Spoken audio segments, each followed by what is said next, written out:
Hello everyone, audio article program में एक बार फिर से आपका स्वागत है और मैं हूं आतिफा काजी। तो आज मैं बात करूंगी क्या है रोहिंग्या पर भारत की नीति। आज का यह आर्टिकल द हिंदू में छपी खबर too good to be true on accommodating the Rohingya और what is India's policy on the Rohingya के सम्मिलित सारांश पर आधारित है। इस आर्टिकल में टीम दृष्टि के इनपुट्स भी शामिल है और यह आर्टिकल सामान्य अध्ययन प्रश्न पत्र 3 के आंतरिक सुरक्षा खंड से जुड़ा है। तो चलिए लेख की शुरुआत करते हैं।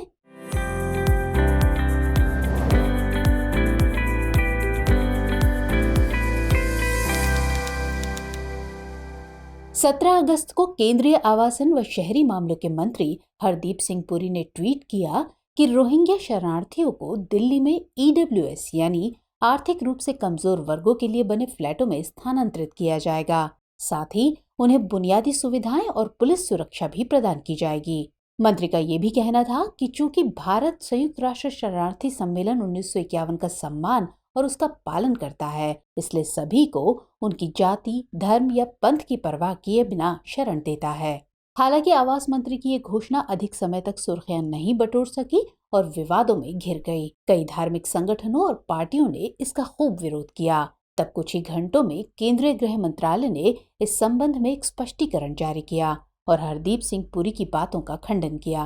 कहा कि रोहिंग्या अवैध प्रवासियों को ईडब्ल्यूएस फ्लैट प्रदान करने के लिए कोई निर्देश जारी नहीं किया गया है। साथ ही दिल्ली सरकार को ऐसी किसी भी गतिविधियों से दूर रहने का भी आदेश दिया।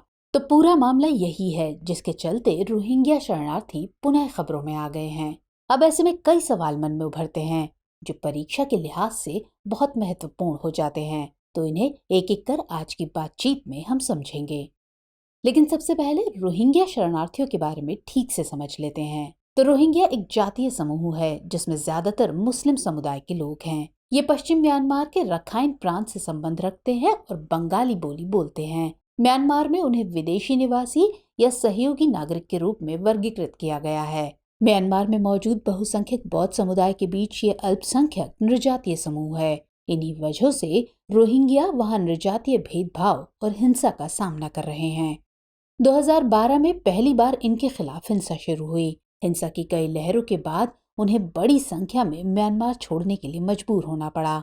तब रोहिंग्या ने बड़े पैमाने पर अरब देशों की ओर पलायन किया, जबकि कुछ भारत की ओर भी पलायित हुए। रोहिंग्या दिल्ली में घनी आबादी वाले कालिंदी कुंज और मदनपुर खादर इलाकों की झोपड़ियों में रहते थे, जो उत्तर प्रदेश से सटे हैं। आधिकारिक तौर पर 2012 में दिल्ली आने वाले पहले बैच के रूप में लगभग 1200 रोहिंग्याओं की पहचान की गई। दिल्ली में यूएन रिफ्यूजी एजेंसी यूएनएचसीआर कार्यालय के बाहर विरोध करने के बाद उन्हें शरणार्थी कार्ड मुहैया कराया गया। म्यांमार सेना ने 2017 में रोहिंग्याओं पर फिर से हमले शुरू किए।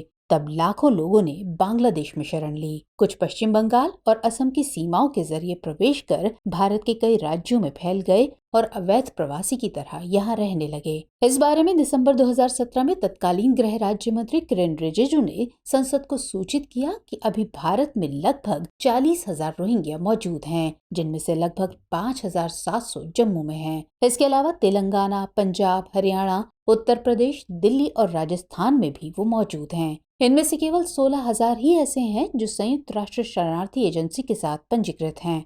गृह मंत्रालय ने यह भी दावा किया कि सटीक संख्या ज्ञात नहीं है, क्योंकि उनमें से कई देश में गुप्त तरीके से दाखिल हो रहे हैं। 2017 में सीमा सुरक्षा बल ने बांग्लादेश सीमा पर ऐसे 87 रोहिंग्याओं को पकड़ा और उनमें से 76 को वापस बांग्लादेश भेज दिया। फिर जून 2021 का महीना आया और 13 जून 2021 को दक्षिणी दिल्ली में कालिंदी कुंज मेट्रो स्टेशन के पास कंचन कुंज में रह रहे रोहिंग्या शिविरों में से एक में आग लग गई। ये जमीन उत्तर प्रदेश सरकार के सिंचाई विभाग की थी। झोपड़ी में आग लगने से एक दिन पहले ही रोहिंग्या को यूपी द्वारा नोटिस दिया गया था कि सिंचाई विभाग का परिसर खाली किया जाए, मगर अगले ही दिन आगजनी की घटना हो गई। घटना के बाद सरिता विहार के सब डिविजनल मजिस्ट्रेट और दिल्ली पुलिस ने मिलकर विस्थापित रोहिंग्या को पास की एक खाली जमीन पर स्थानांतरित करने की व्यवस्था की। ये जमीन एक गैर सरकारी संगठन ज़कात फाउंडेशन ऑफ इंडिया की थी। दिल्ली सरकार ने तंबू, पानी और बिजली जैसी बुनियादी सुविधाएं मुहैया कराईं। यहाँ वर्तमान में पुलिस दैनिक आधार पर रोल कॉल करती है। उनके शिविर के पास एक पुलिस चौकी स्थापित की गई है, लेकिन वे कहीं भी जाने के लिए स्वतंत्र हैं। अब सवाल है कि रोहिंग्या शरणार्थियों को ईडब्ल्यूएस के लिए बने फ्लैटों में स्थानांतरित करने के हालिया मामले में दिल्ली सरकार का क्या रोल है, जिस पर गृह मंत्रालय ने उसे चेतावनी जारी की। क्योंकि दिल्ली सरकार रोहिंग्या शरणार्थियों पर प्रतिमाह 7 लाख रुपए खर्च कर रही थी, इसलिए इस साल 29 जुलाई को दिल्ली के मुख्य सचिव की बैठक में उन सभी रोहिंग्या परिवारों को ईडब्ल्यूएस फ्लैटों में स्थानांतरित करने का फैसला लिया गया, जिन्हें डिटेंशन सेंटर में रहने के लिए नामित किया गया था। इन ईडब्ल्यूएस फ्लैट्स को भी डिटेंशन सेंटर के रूप में नामित किया जाना था और उन्हें लगातार पुलिस की निगरानी में रखा जाना था। उधर 2021 से ही विदेशियों और उनके वीजा पर नजर रखने के लिए जिम्मेदार विदेशी क्षेत्रीय पंजीकरण कार्यालय दिल्ली सरकार से अनुरोध कर रही है कि रोहिंग्या के लिए आवंटित नए स्थान पर जगह उपलब्ध कराए। विदेशी क्षेत्रीय पंजीकरण कार्यालय केंद्रीय गृह मंत्रालय के प्रशासनिक नियंत्रण में काम करता है। 19 मार्च 2021 को दिल्ली के विदेशी क्षेत्रीय पंजीकरण कार्यालय ने दिल्ली सरकार के गृह विभाग को एक पत्र लिखकर रोहिंग्याओं के लिए दूसरी जगह की मांग की। गृह विभाग ने उसी वर्ष 23 जून को एक अन्य नागरिक प्राधिकरण एनडीएमसी यानी नई दिल्ली नगर परिषद को एक पत्र भेजा कि विदेशी क्षेत्रीय पंजीकरण कार्यालय जगह की कमी के कारण अवैध प्रवासियों की आवाजाही को प्रतिबंधित करने के लिए विवश है। विभाग ने एनडीएमसी अध्यक्ष से बक्करवाला गांव में मौजूद ईडब्ल्यूएस फ्लैट्स के साथ लगे एक बारात घर आवंटित करने का अनुरोध किया, ताकि विदेशी अवैध प्रवासियों को बुनियादी न्यूनतम आवास सुविधाएं उपलब्ध कराई जा सकें। इससे पहले फरवरी 2021 में दिल्ली सरकार के सामाजिक कल्याण विभाग और गृह विभाग की एक संयुक्त टीम ने ईडब्ल्यूएस फ्लैट्स को डिटेंशन सेंटर के रूप में नामित करने पर रोक लगा दी थी। 29 जुलाई 2022 को दिल्ली के मुख्य सचिव नरेश कुमार ने रोहिंग्या शरणार्थी परिवारों के लिए मध्यम से दीर्घकालिक आवासीय समाधान खोजने के लिए एक बैठक की। चूंकि दिल्ली एक केंद्र शासित प्रदेश है और इस मामले में कानून व्यवस्था केंद्र सरकार के गृह मंत्रालय के अधीन है, इसलिए दिल्ली के उपराज्यपाल को इस योजना से अवगत कराया गया था। हालांकि इन तमाम बातों के मद्देनजर जो सबसे बड़ा सवाल उभरता है वो ये कि भारत में अवैध प्रवासियों या रोहिंग्याओं को लेकर कानून क्या कहता है। तो चलिए अब देखते हैं कि भारत में अवैध प्रवासियों या रोहिंग्याओं को लेकर आखिर कानून क्या कहता है।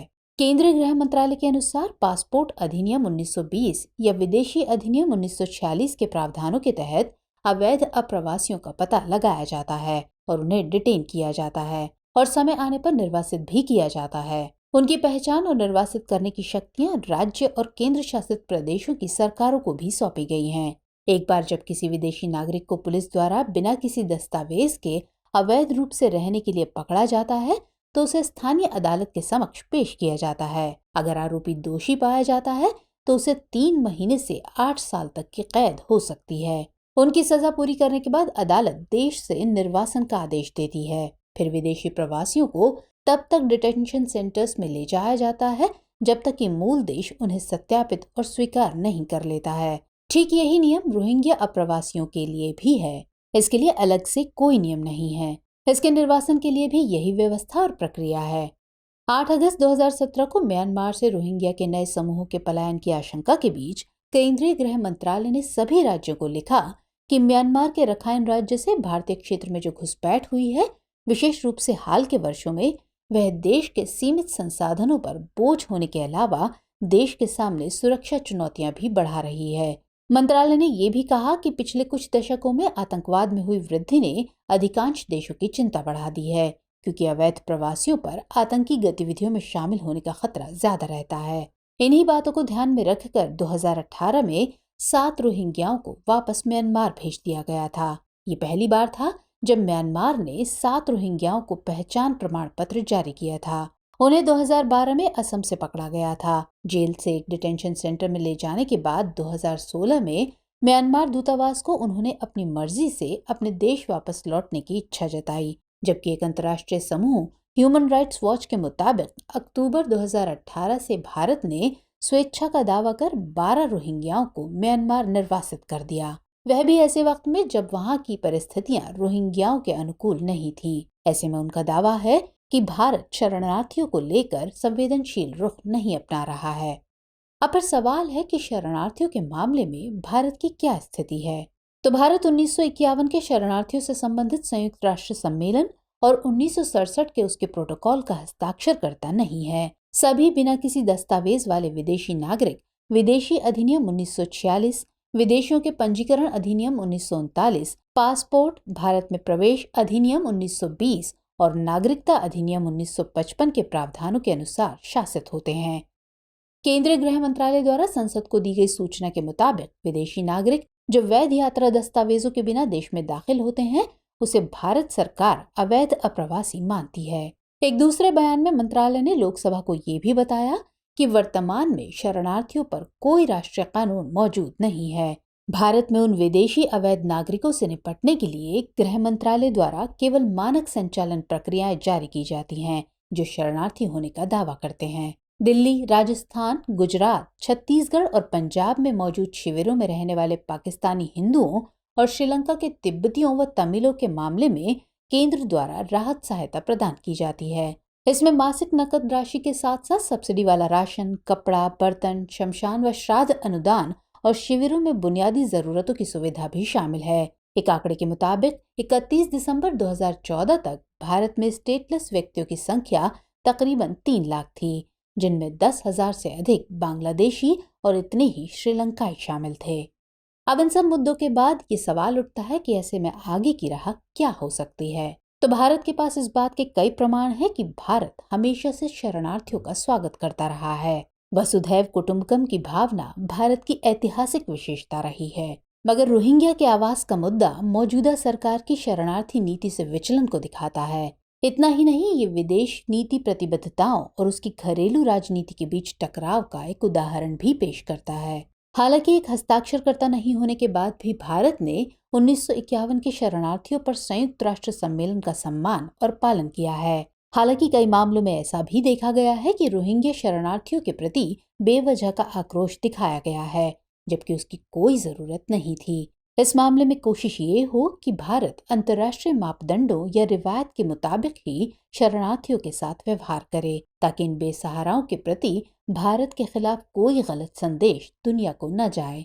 इसके अलावा दीर्घकालिक उपायों के अभाव में इस मुद्दे को हल करने के लिए सरकार कम से कम आवास मंत्रालय के सुझाव का अनुसरण कर सकती है। जब तक उनका भविष्य सुरक्षित न हो जाए, कम से कम तब तक असहाय समुदाय को बेहतरी के साथ रहने की स्थिति प्रदान कर सकती है। साथ ही इन शरणार्थियों को म्यांमार वापस भेजने की कोशिश भी जारी रहनी चाहिए, ताकि इन्हें अपने देश में एक सम्मानित जीवन जीने का मौका मिले। चलिए, अब वक्त हो चला है आज के सवाल का। तो सवाल है, शरणार्थियों और अवैध प्रवासियों पर भारत की नीति क्या है? इन नीतियों में रोहिंग्या कहाँ ठहरते हैं? विश्लेषण कीजिए।